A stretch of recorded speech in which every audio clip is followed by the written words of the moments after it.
지난주에는 신앙 고백적 삶에 대해서 그것이 무엇인지 말씀으로 살펴보았습니다.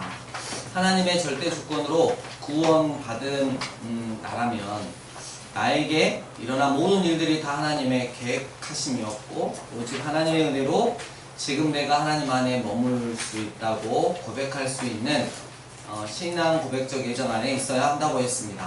또 그 신앙 고백적 예정 안에 있는 자의 삶은 이삭처럼 소유를 위해 내 존재 자체를 포기하는 것이 아니라 내 존재 자체를 위해 언제든 소유를 기꺼이 포기한다고 했습니다. 이번은 지난 한 주 동안 여러분 하나님께 너 정말 잘하고 있다.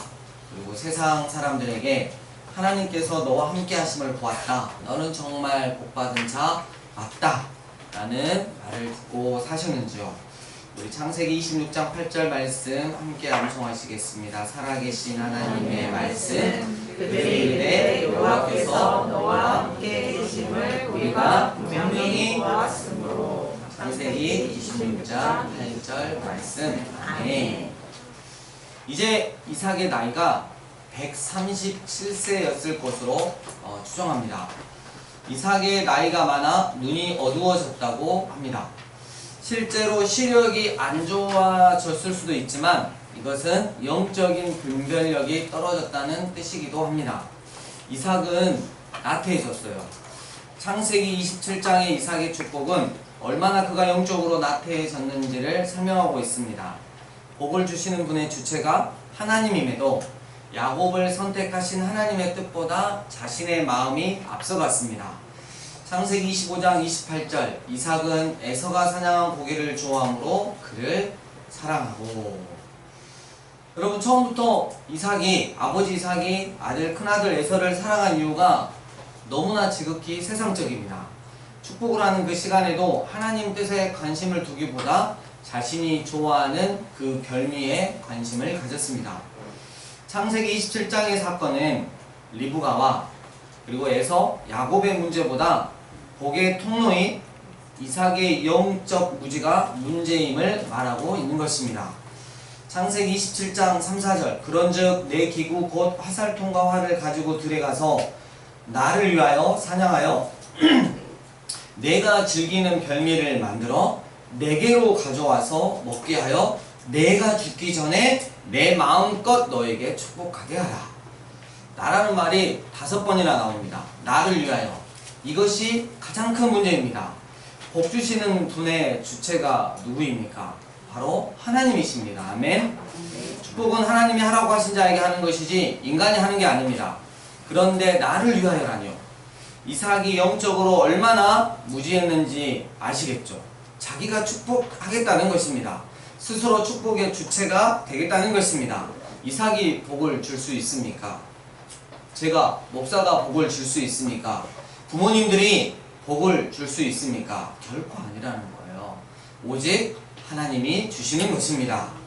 이삭이 얼마나 어리석은 짓을 했는지 축복을 하되 자기가 좋아하는 고기를 맛있게 먹고 나서 하겠다는 것입니다. 게다가 하나님의 선택은 큰아들 에서가 아닌 작은아들 야곱이라는 사실을 아버지 이삭은 몰랐을까요? 아닙니다. 아내 리브가가 분명 계속해서 말했을 것입니다. 하지만 그냥 흘러 들었을 것입니다.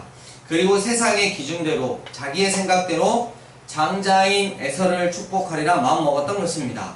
천하의 이삭이라도 우리 지난주 말씀 보면 너무 멋있었잖아요. 천하의 이삭이라도 영적으로 나태해지니 분별력이 떨어지는 것을 피할 수 없었습니다.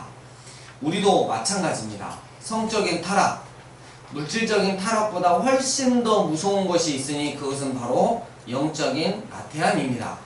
나태해지면 하나님을 멀리하고 영적 분별력도 사라집니다. 그러면 무엇을 해도 하나님의 뜻이 아니라 자신의 욕심과 정욕을 하게 되어 있습니다. 천하장사가 없습니다. 그래서 나태함은 모든 타락의 주범이 됩니다. 천하의 다윗도 이 나태함 앞에 무릎을 꿇었던 것이고 이삭이 에서를 사랑한 까닭은 사냥한 고기 때문입니다. 요즘으로 치면 돈 때문이에요. 세상적으로 잘나가는 아들을 사랑한 것입니다. 또 내 아들만큼은 세상적으로 잘 나가야 한다는 것이 아버지 이삭의 생각이었습니다. 이것이 바로 이삭의 영적 상태였습니다.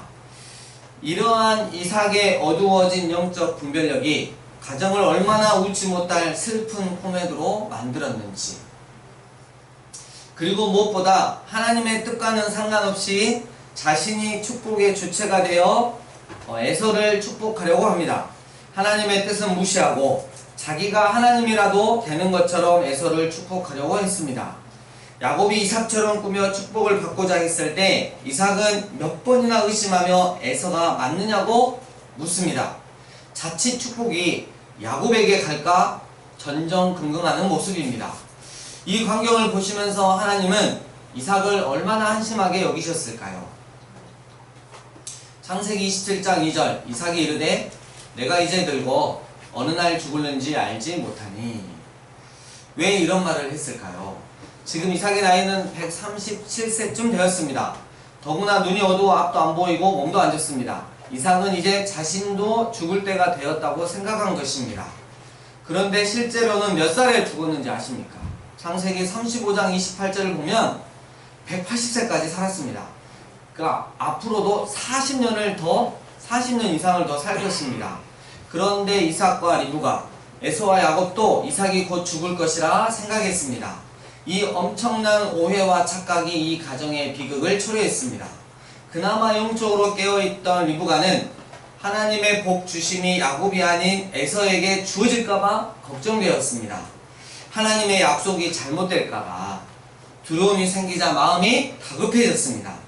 남편 이삭의 일거수일투족을 감시하고 있다가 큰아들 에서에게 한 말을 듣고 아들 야곱을 에서로 위장시킵니다.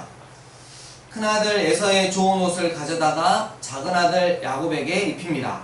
또 염소 새끼의 가죽을 야곱의 손과 목의 매끈매끈한 곳에 입힙니다. 그리고 자기가 만든 별미와 빵을 야곱의 손에 주어서 아버지 이삭에게 보냈습니다.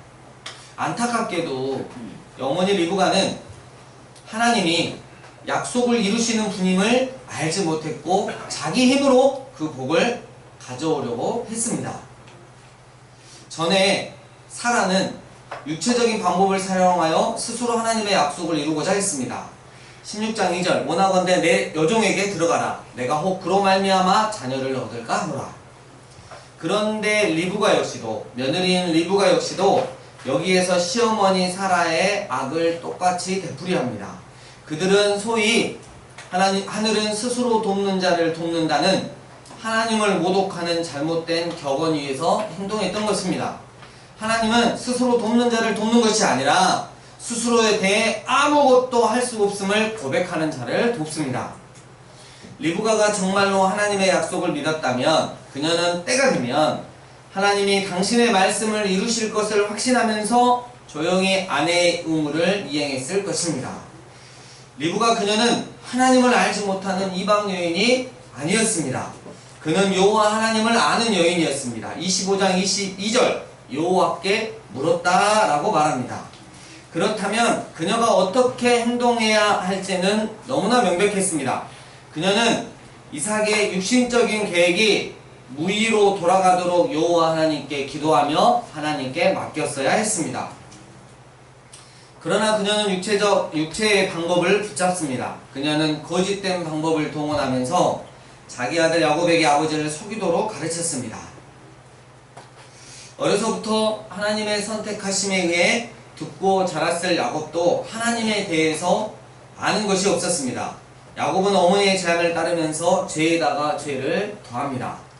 그랬기에 마치 연습이라도 한 것처럼 엄마 리브가의 말을 따라 얼른 형 에서로 위장해 아버지를 속였습니다. 저는 아버지의 큰아들 에서입니다.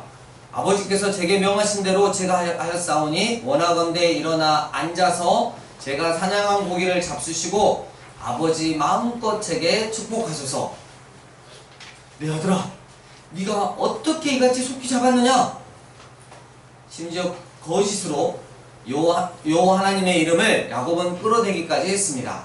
그건 아버지의 하나님 여호와께서 나를 순조롭게 만나게 하셨기 때문입니다. 하나님의 선택을 모르지 않았을 이삭 역시 막상 축복 기도할 때가 이르자 하나님은 안중에도 없었습니다. 이삭은 자기가 원하는 아들에게 축복을 서둘러 넘겨줘야 했고, 에서는 당연히 자기의 목으로 여기고 경솔히 여겼으므로 리브가와 야곱이 민첩하게 행동하는 것을 전혀 눈치채지 못했습니다. 사람이 여러분 하나님의 선택을 바꿀 수 있습니까? 아이들이 뱃속에 있을 때부터 큰 자가 어린 자를 섬긴다고 말씀하셨건만 네 사람 모두 자기 힘과 꾀로 선택을 좌지우지하려고 했습니다. 이삭이 오늘 죽을지 내일 죽을지 어떻게 압니까? 생명이 우리에게 있습니까? 곧 죽을 것 같다던 이삭이 40년을 더 살았습니다. 아브라함보다 더 오래 살았습니다. 이삭의 가족 중 그 어느 누구도 하나님을 제대로 아는 사람이 없었습니다. 하나님의 약속을 받았지만 그것을 이루시는 하나님은 알지 못했습니다. 각자가 자기 속인대로 행함으로써 결국 하나님의 계획을 뒤흔들고 스스로 어려움에 빠지고 말았던 것입니다. 믿음이 없음으로 말미암아 벌어진 소동은 이제 끝을 향해 달려갑니다. 리브가의 성급한 개입으로 야곱과 에서 형제의 의는 돌이킬 수 없을 정도로 상했고, 형 에서는 살기를 품었으며 동생 야곱은 졸지에 도망자 신세가 되었습니다. 우리 27장 41절로 43절 함께 읽겠습니다. 그의 아버지가 야곱에게 시작.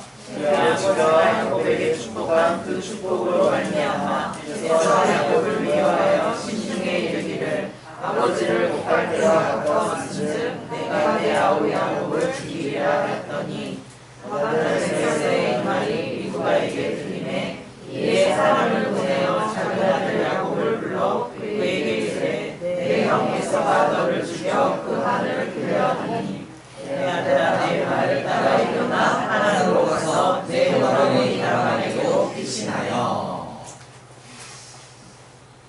야곱은 이삭이 아니라 하나님에게서 복을 받고 싶었습니다. 어떻게든 하나님의 복을 받고 싶은 그 마음은, 그 간절한 마음은 우리가 경건이라고 할 수 있겠습니다. 그런 갈망조차 없는 에서에 비하면 야곱은 경건했습니다. 야곱은 약속의 땅에서 받고 싶은 축복이 있었습니다. 그러나 야곱은 간절함만 있었지 하나님에 대해서는 무지했습니다. 그 간절함 때문에 리브가와 야곱은 운명을 걸었고 이삭은 실망했으며 에서는 분노했습니다.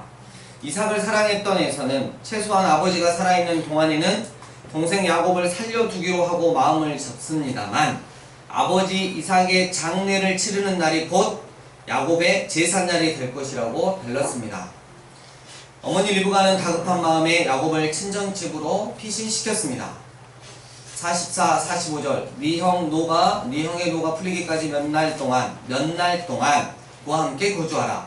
내 형의 분노가 풀려 내가 자기에게 행한 것을 잊어버리거든 내가 곧 사람을 보내어 너를 거기서 불러오리라.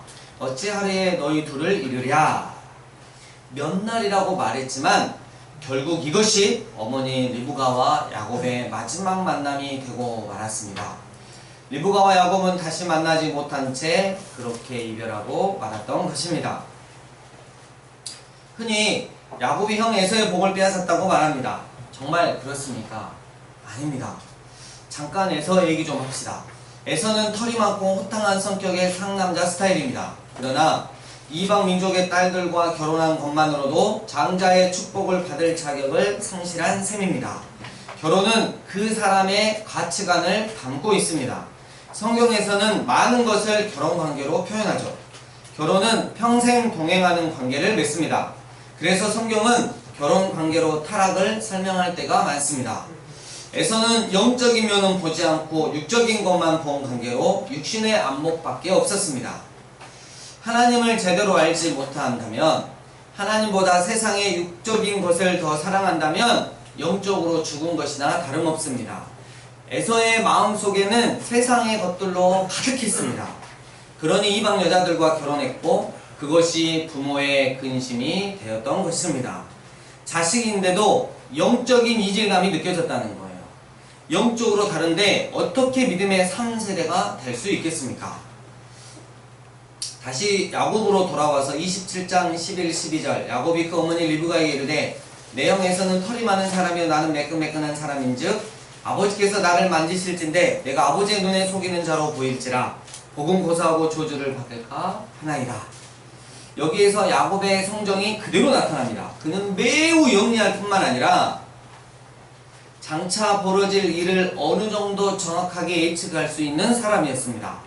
그러나 그는 두려움 가운데 죄로부터 움츠리는 대신 예상되는 좋지 않는 결과에만 온통 마음을 쏟고 있었습니다.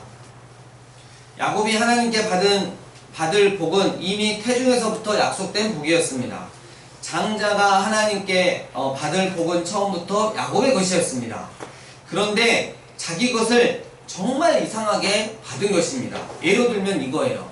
자기 통장에 있는 돈을 은행 가서 그냥 인출하면 될 것을 복면을 쓰고 가면을 쓰고 가서 은행을 털어서 찾은 셈이에요.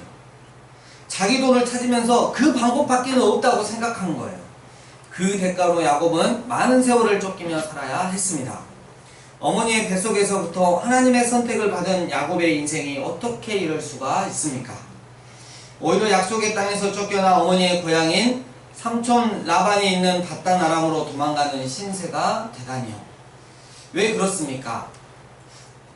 야곱은 하나님의 복 주심의 선택은 받았지만 그 복을 담을 만한 실력이 없었기 때문입니다. 그래서 그에겐 훈련이 필요했습니다. 야곱이 자기가 받을 복을 도둑질하듯 빼앗는 이 이야기는 사람이 믿음의 실력이 없으면 얼마나 어리석은 짓을 할 수 있는지를 보여줍니다. 하나님이 결정하셨으면 하나님의 때에 하나님의 방법으로 야곱에게 주실 것입니다. 하나님을 아는 믿음의 실력이 없기 때문에 인간적인 방법이 동원된 것입니다. 믿음의 실력이 없으니까 못 버티고 못 기다리는 것이에요. 결국 믿음이 문제입니다. 아직 야곱은 하나님의 복을 담을 만한 그릇이 못 되었습니다. 자기가 받을 약속된 복을 이렇게 복잡하게 받는 사람이 어디에 있습니까? 믿음의 실력이 안 되니까 인간적인 방법을 동원했지만 하나님은 그렇게 역사하시는 분이 아니라는 것. 야곱은 자신이 기가 막히게 속여서 복을 받았다고 생각했겠지만 원래 야곱의 것이기에 하나님은 야곱을 그 복을 받을 만한 그릇으로 만들어 가기로 작정하셨습니다. 가능성 없어 보이는 야곱을 축복받을 만한 사람으로 만들어 가기 위해 훈련에 돌입한 것입니다. 마치 출애굽한 이스라엘 백성들을 40년 동안 훈련시키신 것처럼 말입니다. 여러분, 사람이 일을 망치고 어지럽혀도 하나님의 계획에는 전혀 영향을 미치지 못합니다. 야곱을 향한 하나님의 선택과 복주심은 여전히 유효했던 것처럼 말입니다. 신실하신 하나님은 약속을 틀림없이 성취하십니다. 야곱은 하나님의 복을 빼앗은 자가 아닙니다. 마땅히 받아야 할 복을 받았을 뿐입니다. 하지만 아버지 이삭의 영적인 나태함 때문에 이 일이 벌어졌고 어머니 리브가가 믿음이 없어서 일을 복잡하게 만들었으며 야곱이 믿음으로 기다리지 않았기 때문에 벌어진 사건입니다. 또한 에서는 열망도 없으면서 야곱의 것을 자기 것으로 착각해서 평생 화를 내며 살았습니다. 마지막으로 이삭에 대해 그래도 정말 좋은 소식이 있습니다. 에서 대신 야곱을 축복했음을 깨달았을 때 이삭이 33절 심히 크게 떤 것을 주목해 봅시다. 이 사건은 전체 사건의 흐름을 바꾸는 전환점이었습니다. 마치 처음으로 어두운 무대 위로 한 줄기 빛이 비치는 것과 같습니다. 이삭이 지금까지 자신이 여호와 하나님의 명백한 뜻을 거슬러 왔음을 깨닫고 심히 두려워 떨었던 것입니다. 야곱이 두려워했던과는 달리 아버지 이삭은 둘째 아들인 야곱을 저주하지 않았습니다. 도리어 이삭은 자신이 하나님의 명백한 뜻을 거슬렀음을 깨닫고 스스로 책망하면서 회개하면서 심히 크게 떨었던 것입니다. 33절 그가 반드시 복을 받을 것이니라 라는 표현 속에 우리는 그의 믿음이 나타나는 것을 발견할 수 있습니다. 때문에 히브리서 11장 20절은 다음과 같이 기록하고 있습니다. 믿음으로 이삭은 장차 있는 일에 대하여 야곱과 에서에게 축복하였으며. 말씀을 정리합니다.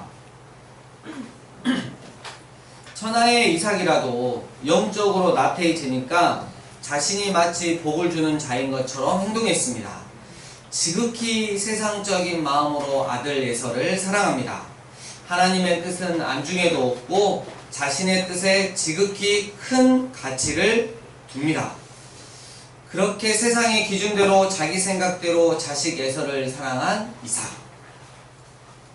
내가 사랑하는 아들만큼은 신앙적으로 잘 나가야 한다는 것이 아니라 세상적으로 잘 나가야 한다는 것이 이삭의 생각이었습니다. 이삭의 아내 리브가 하나님의 약속을 철석같이 믿고 기다려야 하는데 행여나 잘못될까봐 안절부절 마음이 다급해졌습니다. 결국 그녀는 하나님은 약속을 이루시는 분임을 알지 못했고 자기 힘으로 그 복을 가져오려 했습니다. 그리하여 인류 최초로 결성합니다. 모자 사기단을 말입니다.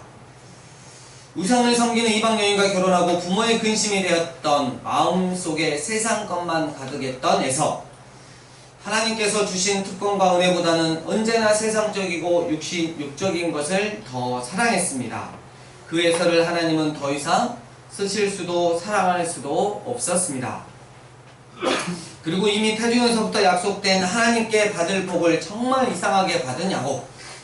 하나님을 믿고 딱 기다리기만 하면 되는데 형을 속이고 아버지를 속여가면서까지 자기 생각과 방법대로 그것을 받으려고 하니 안 겪어도 되는 그 험한 고난과 어려움을 겪지 않습니까?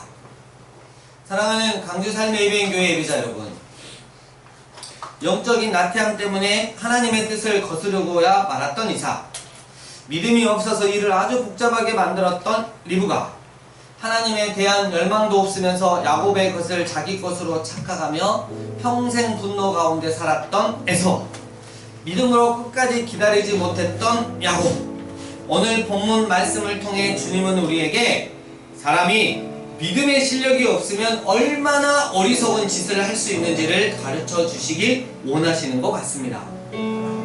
하나님을 바로 아는 믿음이 나의 것이 되지 않았기 때문에, 내 삶의 실제, 즉 진짜가 되지 않았기에 인간적인 방법을 동원한다는 것입니다. 결국에는 내 자신의 깨와 방법으로 하나님의 뜻과 계획까지도 마음대로 하려고 한다는 것입니다. 믿음이 없으니까 못 버티고 믿음이 없으니까 못 기다리는 것입니다. 결국 믿음의 실력이 문제가 되는 것입니다. 우리는 믿음의 실력을 향상시키기 위해 오늘 말씀 가운데 무엇을 꼭 기억하며 살아가야 할까요?